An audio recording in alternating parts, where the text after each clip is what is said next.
రూపాయలు మాత్రమే పెట్టుబడులు ఇచ్చే అవకాశం ఉంది. ఓకే అండి, yes I'll come back to you. Srinivas గారు, గుడ్ మార్నింగ్ అండి.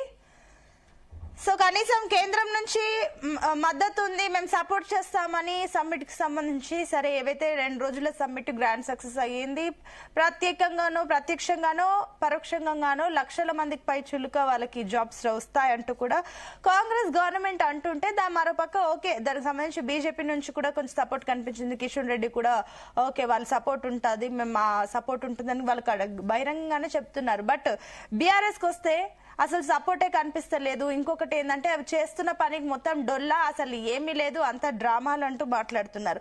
అండ్ ఇంకొకటి సమ్మిట్ అంతా డొల్లా అన్నా కూడా సమ్మిట్ లో మాట్లాడిన మాటల్ని మాత్రం మీరు హైలైట్ చేస్తున్నారు. అంటే వచ్చిన డెలిగేట్స్ కానీ ఎవరైనా మాట్లాడిన మాటల్ని, అంటే మీ 10 ఏళ్ల పాలనలో చేసిన పరిశ్రమలు వీటికి సంబంధించి వాళ్ళు అప్రిషియేట్ చేశారు కానీ దీనిది కాదని చెప్పేసి మీకు కావాల్సిన పాయింట్లే నొక్కి చెప్పే ప్రయత్నాలు జరుగుతున్నాయి. ఎందుకు అలా? బీఆర్ఎస్ ఎందుకు ఈ విషయంలో సపోర్ట్ ఇవ్వట్లేదు కాంగ్రెస్ గవర్నమెంట్ కి? మొట్టమొదట జీనియస్ వీక్షకులకు, మీకు అక్కడ ఉన్నటువంటి కోటేశ్వరరావు గారికి, మా వెంకన్నకి అందరు కూడా నమస్తే. ఇప్పుడు వాస్తవం మాట్లాడేటువంటి ప్రయత్నం చేద్దాం కొద్దిసేపు. ఎందుకంటే ఒక నిర్మాణాత్మకమైనటువంటి ప్రతిపక్షంగా బీఆర్ఎస్ ని ఇన్వాల్వ్ చేయాలి అనేటువంటి ఆలోచన, మేము అందరినీ కలుపుకొని పోతామని చెప్పేటువంటి కాంగ్రెస్ ప్రభుత్వం అయితే చేసినట్టు నాకు ఎక్కడ సమాచారం లేదు. నాకు తెలిసి మీకు కూడా అదే సమాచారం ఉండి ఉంటుంది. ప్రతిపక్షాన్ని భాగస్వామ్యం చేయాలి అనేటువంటి ఆలోచన వాళ్ళకైతే కనిపించలేదు అనేటువంటి నా అభిప్రాయం.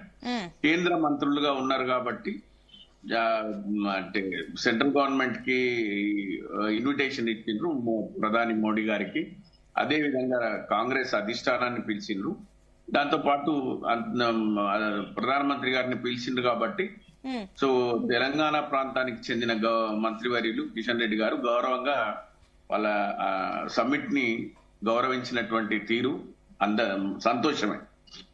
మనం ఎప్పుడు కూడా BRS party global rising summit చేయొద్దనో చేయడం మాకు వ్యతిరేకమనో ఎప్పుడు కూడా కోరుకోలేదు.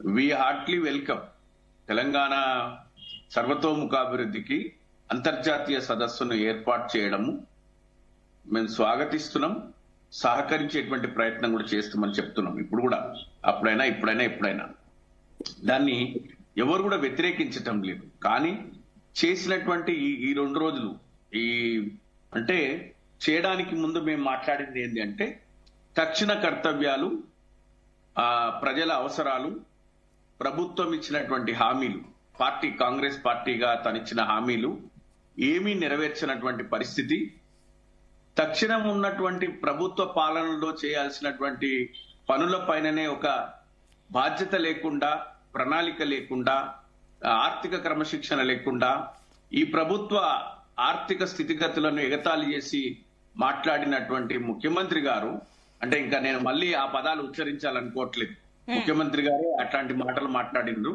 అట్లాంటి వ్యక్తి ఇప్పటికైనా రియలైజ్ అయ్యి yes this is not the way, ఇది కాదు, మనం గతంలో లాగా వాళ్ళ గురువు గారు 2020, ఆ తర్వాత వచ్చినటువంటి కేసీఆర్ గారు బంగారు తెలంగాణ పేట, ఆ తర్వాత ఇప్పుడు ఈ ప్రభుత్వం 2 సంవత్సరాల తర్వాత మనకంటూ ఒక విజన్ ఉండాలి, దీర్ఘకాలిక ప్రణాళిక ఉండాలి.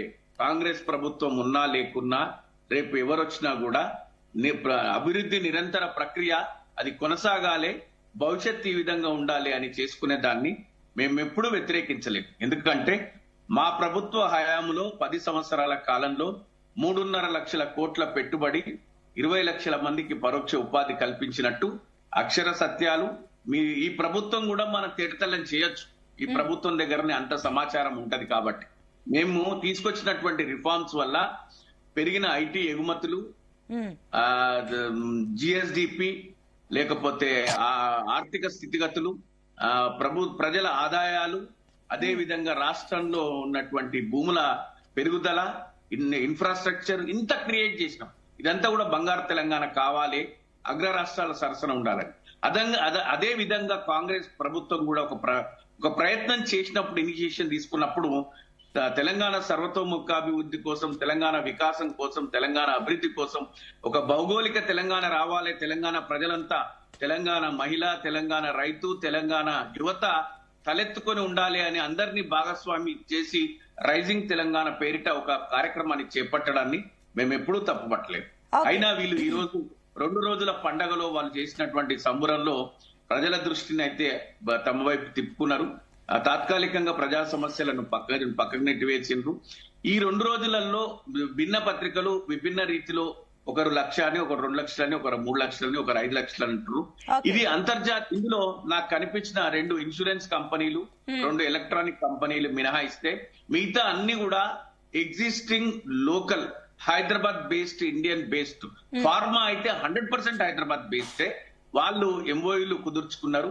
దానికి మనం అంతర్జాతీయ సదస్సు అని పేరు పెట్టుకోవాల్సిన అవసరం లేదు.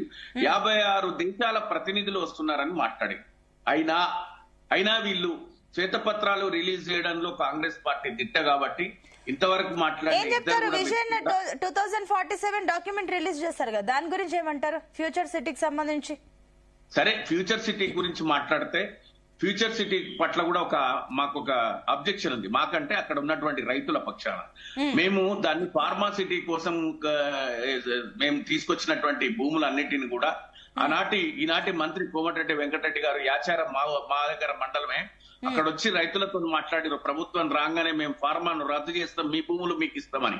ఇప్పుడు మీరు ఫార్మాను రద్దు చేసి ఫార్మా పైన స్పష్టత లేకుండా దాన్ని ఫ్యూచర్ సిటీ కడతామని, మీరు ఫ్యూచర్ సిటీ కట్టాలంటే కట్టండి. మీరు మళ్ళొకసారి ఫార్మా సిటీ కనుక మీరు క్యాన్సిల్ చేస్తే ప్రతి గ్రామంలోకి వెళ్లి ప్రజాభిప్రాయ సేకరణ చేసి కట్టాల్సినటువంటి బాధ్యత ఈ ప్రభుత్వం పైన ఉంది. ఈ ప్రభుత్వం వరకు స్పష్టత ఇవ్వలేదు. ఇది శ్రీనివాస్ గారు మళ్ళీ వస్తాను, ఒక్క నిమిషం అండి. అదేవిధంగా టీపీసీసీ అధికార ప్రతినిధి డాక్టర్ చరణ్ కౌశిక్ కూడా జాయిన్ అయ్యారు. కౌశిక్ గారు గుడ్ మార్నింగ్ అండి. Good morning madam. Good morning. So summit